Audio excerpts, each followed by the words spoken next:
Orang Indonesia yang tidak punya paspor ada 85% penduduk. Tahu artinya? Bahkan dari 15% yang berpaspor terbanyak tercatat hanya paspor haji. Artinya apa kira-kira? Demikian awal pembicaraan dibuka oleh sahabat saya yang jadi menteri saat ini. Kita lanjut. Orang asing masuk ke Indonesia paling banyak tercatat adalah sekitar 9 jutaan orang per tahun, di mana length of stay-nya tinggal di Indonesia di bawah 3 hari. Artinya dari 9 juta tersebut 40%-nya adalah orang yang sama bolak-balik keluar masuk Indonesia. Artinya apa? Betul, artinya belum banyak orang mancanegara yang memanfaatkan wisata ke Indonesia. Kebanyakan bisnis trip. Bagaimana membuat lama tinggal length of stay menjadi lebih dari 5 hari dan spendingnya per orang wisatawan asing lebih dari $500 per harinya. Dan pebisnis spendingnya lebih dari $20.000 per hari karena belanja barang-barang untuk usaha. Kalau menjawab pertanyaan di awal paragraf tersebut, maka sesungguhnya 85% warga tidak pernah melihat apapun kemajuan negara lain seperti Tiongkok di mainlandnya, kemajuan Hong Kong,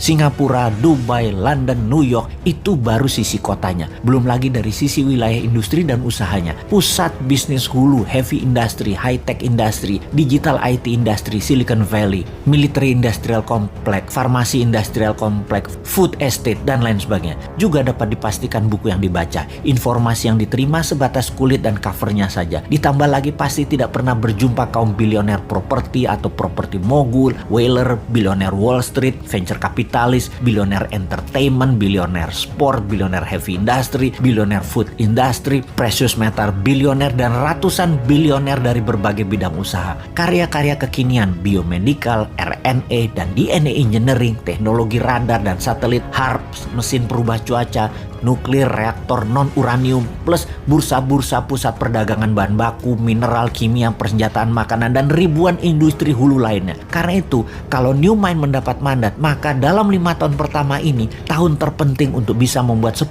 juta orang lebih untuk belajar ke seluruh dunia dibayari negara. Di awalnya kirim 1 juta orang belajar ke Amerika, 1 juta orang belajar ke Tiongkok, dan 8 juta orang ke sisa dunia. Belajar sosial, sains yang terbanyak, teknologi, manufacturing, industri, dan semua hal untuk masa depan nanti terjadi. Ilmunya harus kita kuasai. Kenalkan kota, kenalkan negara lain, kenalkan kehidupan, dan kenalkan budaya lain, kenalkan masalah sosial dunia, kenalkan masalah lingkungan dunia. Indonesia harus paham detail, rinci, dan akurat. Pulang ke Indonesia, mereka tidak perlu ikatan dinas. Mereka menyebar langsung memenuhi kebutuhan dalam negeri atau membuat usaha menjadi pewirausaha di tanah air. Ada fasilitas pinjaman lunak untuk mereka memulai usaha. Sungguh, ilmu pengetahuan, pengalaman, serta keterampilan putra bangsa terbaiklah yang akan membuat Indonesia menjadi negara superpower di tahun 2045. Pendidikan dan pengetahuan berlanjut. Kampus-kampus akan punya guru terbang kalau dulu istilahnya. Sekarang dosen-dosen dari kampus ternama akan mengajari live streaming di semua kampus dengan nilai SKS yang besar dan kurikulum kampus. 40%-nya adalah dosen asing, di mana kampus akan digratiskan dan ditingkatkan kapasitas laboratorium serta tempat praktek menjadi 3 kali lipat dari sarana saat ini. Diharapkan dengan pendidikan di tingkat pengetahuan keterampilan putra-putri bangsa Indonesia bisa menjadi kompetitif dengan ilmu terbaru, dengan ilmu kekinian, dan bisa mengadopsi masa depan dengan cepat. Ditambah lagi, tinggal di negeri orang akan membuka mata akan wilayah yang livable, yang sehat, suasana serta fasilitas yang akan diambil yang terbaiknya, yang akan dicocokkan dengan budaya lokal Indonesia, membuat masa depan eco-living Indonesia adalah yang terbaik di dunia. Setelah membuka wawasan dan menambah ilmu, di mana mereka nanti berkarya sekembalinya ke tanah air. Indonesia akan memiliki 30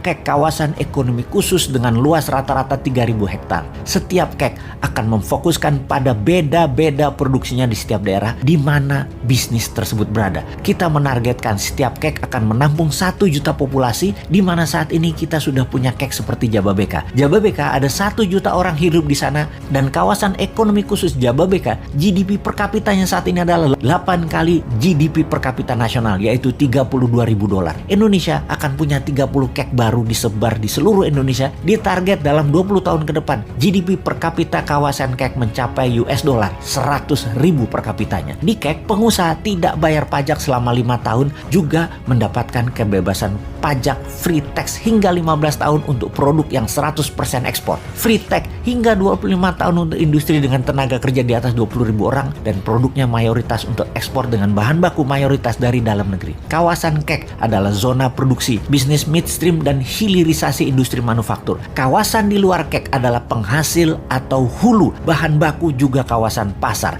kita jelaskan agar lebih paham lagi dalam ilustrasi yang sederhana. Tiongkok adalah negara produsen. Indonesia adalah negara sumber daya alam, sumber bahan baku produksi. Indonesia dipaksa atau didesain jadi negara pasar finish produk Tiongkok. Bukti negara pasar. Transaksi Indonesia dengan Tiongkok, Tiongkok surplus alias Tiongkok untung. Jadi sekali lagi kita rangkum. Bahan baku SDA Indonesia dikeduk, dapat harga murah, finish produk dibalikin lagi ke Indonesia, dibeli dengan harga mahal banget. Negara tengah Tiongkok itu untung. Dia pegang modal, teknologi, dan finish produk. Indonesia yang punya sumber bahan baku dikadalin, dibeli Tiongkok dengan harga murah, lalu balik lagi dari hasil akhirnya dengan harga tinggi.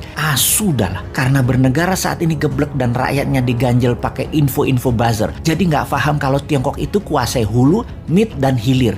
Kita yang ambiar. Jadi ke depan kita bagaimana? Ya seperti usulan di awal, buat kawasan ekonomi khusus, pakai printing money pembiayaannya. Kayak zaman Newman nanti adalah bagai Tiongkok yang kita geser ke dalam kawasan. Bahan bakunya dari dalam negeri, dikelola di dalam negeri, hasilnya untuk dalam negeri dan ekspor, itu baru jenius bernegaranya.